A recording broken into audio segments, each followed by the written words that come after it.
everyone, Assalamualaikum warahmatullahi wabarakatuh.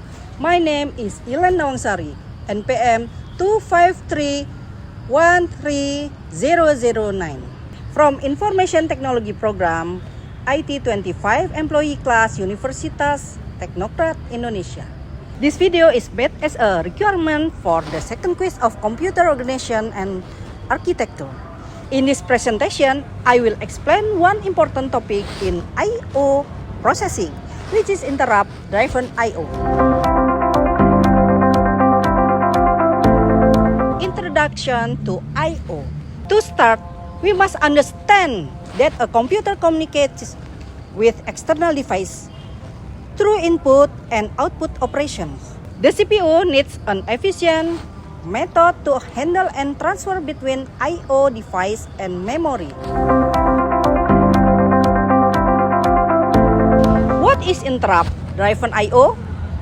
Interrupt-driven I/O is a technique where the CPU does not continuously check the status of a I/O device.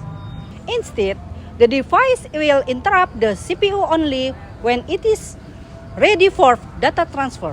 This improves performance because the CPU can execute other instructions while waiting for the device.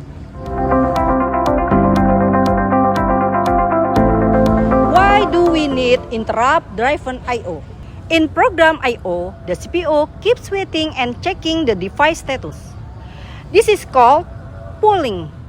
Pooling wastes CPU time. Interrupt-driven I/O solves this by letting the CPU work on something else. When the device is ready, it sends an interrupt signal, and the CPU responds. How interrupt-driven I/O works? 1. The CPU issues an I/O command. 2. The device controller starts processing the request. 3.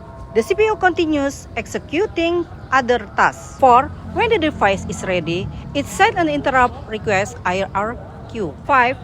The CPU pauses its current task and executes the interrupt service routine ISR. 6. The ISR handles the data transfer. 7. After finishing, the CPU returns to previous task.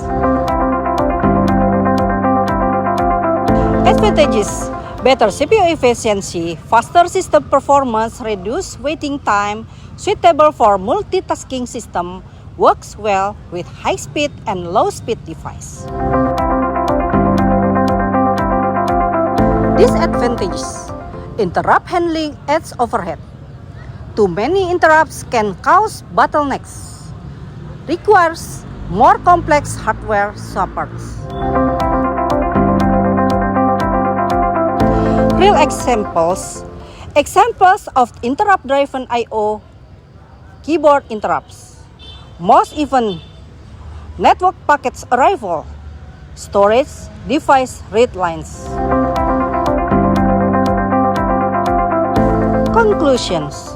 To conclude, interrupt-driven I/O is an efficient method for handling communication between the CPU and external devices. It improves performance, reduces waiting, and allows multitasking. Thank you for watching this presentation. Once again, my name is Ilan Nawangsari, NPM 253-13009, Employee Class IT25, Universitas Teknokrat Indonesia. This video is submitted for the second quiz of Computer Organization and Architecture. Wassalamualaikum warahmatullahi wabarakatuh.